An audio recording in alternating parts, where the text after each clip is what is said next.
Você consegue um emprego em uma cidade pequena e tudo parece que vai dar certo até descobrir que você foi escolhido por uma seita. E esse é o anime de terror Yami Shibai. E eu sou o EF, o Esqueci de Fugir. Então pega sua coragem e bora pra história. Nossa primeira história do dia se chama Falando Dormindo. E já sabemos que a melhor coisa a se fazer é não contar nada a quem é sonâmbulo, pois pra ela te explanar, ela faz até dormindo. E a história começa contando sobre alguns jovens universitários que se encontraram depois de muitos anos, quando eram crianças. E eles estavam relembrando tudo o que aconteceu até ali, pois depois de muito tempo, um deles havia sumido. Eles continuam conversando a madrugada toda, quando percebem que já era 2 da manhã. E o do cabelo precisava trabalhar cedo, então ele diz que seu amigo poderia ficar na casa e iria no dia seguinte. E até aí tudo parecia muito bem. O problema é que quando ele acorda, seu amigo estava observando com uma cara estranha e ele acha que foi porque roncava à noite. Seu amigo diz que era pior que isso, pois ele levantou de madrugada e começou a andar pela casa procurando alguma coisa e começou a bagunçar tudo. E por isso não conseguiu dormir e de início o cabelo não quer acreditar, mas pela casa está toda bagunçada, não tinha outra explicação. E ele diz que resolveria quando voltasse do trabalho. E galera, se você é sonâmbulo a ponto de levantar e mexer nas coisas, toma cuidado. Ou seus familiares, pois quem garante que você não vai acordar de madrugada pra testar a Tramontina no amiguinho. Quando ele volta do trabalho, percebe que não arrumou nada e começa a arrumar tudo, e como quer ter certeza que ele que fez isso, coloca seu celular pra gravar tudo. E pra um celular durar isso tudo, tem que ter uma bateria nervosa. De manhã ele percebe que estava tudo bagunçado novamente, e ele quer conferir e percebe que do nada levantou e começou a procurar alguma coisa e começou a bagunçar tudo. E do nada ele escuta a voz do seu amigo que estava na noite passada. E quando ele olha o que o amigo jogou, percebe que era uma foto de quando eles eram mais novos, e ele lembra que quando pequenos, ele simplesmente desapareceu e a imagem dele some da foto. E o espírito diz que agora estava na vez dele e outras pessoas o procurariam. E isso só tem duas explicações: ou o espírito estava atrás de vingança e conseguiu o encontrar, ou então eles estavam brincando de pique-esconde e eles se perderam. E esse jovem é muito sagaz porque ele só foi encontrado 15 anos depois. É galera, essas histórias japonesas não são para amadores. Agora vamos para a nossa segunda história do dia, que se chama O Casamento do Rato. E começa mostrando um jovem trabalhador brasileiro que foi fazer uma entrevista em uma grande empresa de interior. E seu chefe começa a elogiar, pois ele tinha um ótimo currículo e o antigo empregado se demitiu. Então ele poderia ficar com a vaga. E galera, nunca confie em um emprego que você consegue fácil. Até porque eu tive que fazer várias entrevistas e dinâmicas para virar chapeiro no Bob's. Quando ele vai para a rua, percebe uma movimentação estranha e pergunta se estava acontecendo algum festival. E o chefe diz que estava na hora de comemorar o casamento do rato. E quando ele pergunta por que os moradores estavam tapando o rosto, o chefe diz que nessa cidade pequena as coisas não podem passar do limite. E diz que quando falece alguém, nasce alguém. E dessa forma eles conseguem manter o equilíbrio. E no mesmo dia que alguém dá uma falecida de leve, eles fazem o casamento da noiva, então comemoram ao mesmo tempo. Ele não entende o que estava acontecendo, mas com certeza eu já teria corrido nervoso, porque não preciso nem dizer que isso é esquisito. E quando eles estão observando, alguns moradores começam a trazer 6 caixões, então pela lógica precisavam nascer 6 pessoas. E aí que vem o golpe, pois o chefe diz que pelas nuvens as crianças nasceriam muito saudáveis e que a noiva logo chegaria. E quando a noiva chega, ele faz a burrice de perguntar quem era o noivo, e os moradores começam a ir pra cima dele e o jogam junto da noiva e o trancam em uma cela. E ele começa a gritar quando ela aparece, mas tudo dá certo, pois ele acorda no dia seguinte em um hotel, e era apenas um pesadelo. Ou não, pois sai do banheiro a mesma mulher, mas ela estava com 6 bonecos no colo. E pior do que ser atacado, pra não usar outra palavra, é ter que cuidar de 6 bonecos diferenciados que você nem lembra que fez. É galera, por isso que eu falo que no Oriente a jurisdição é diferente, pois com eles você deu uma garoteada, já vira um moço de espírito mequetrefe. Então deixa o like, se inscreve com o sininho ativado, que vou te avisar quando estiver chegando um espírito mequetrefe perto de você. E agora vamos para a próxima história. E nossa próxima história se chama O Homem na Toca do Coelho.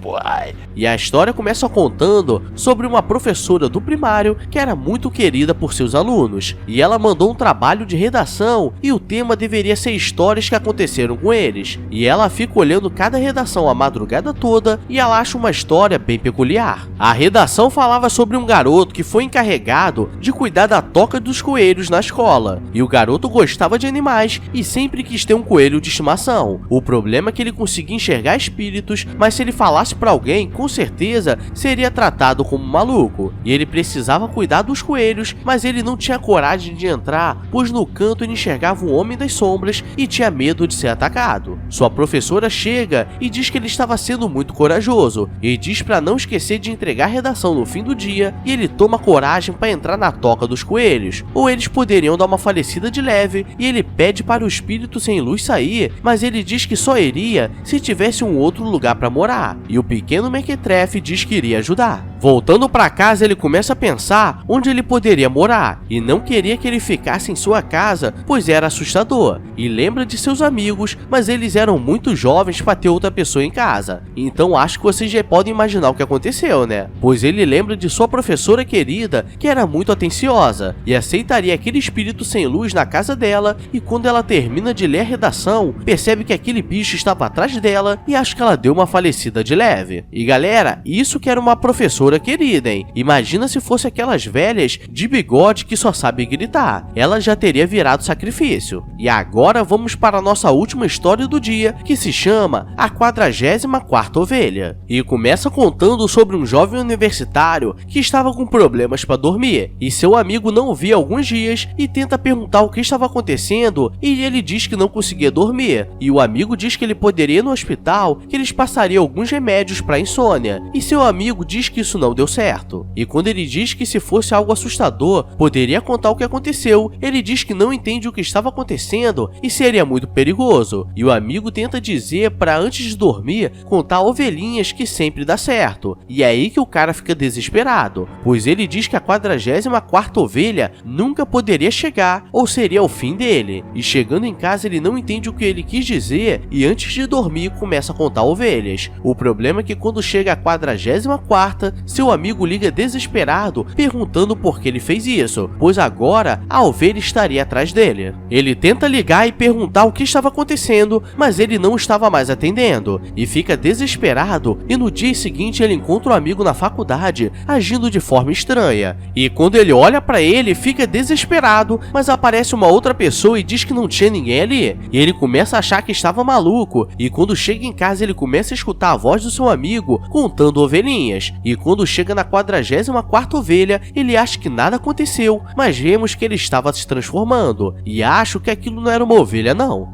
Galera, essas foram nossas histórias de terror do dia. Se você for novo por aqui, saiba que quando se trata de histórias orientais, o buraco é mais embaixo, porque eles não respeitam nem o velho e bom sal grosso. Mas é isso galera, sejam bem-vindos ao canal e brota comigo bebê. Agora eu vou nessa, então beijos, abraços e fui!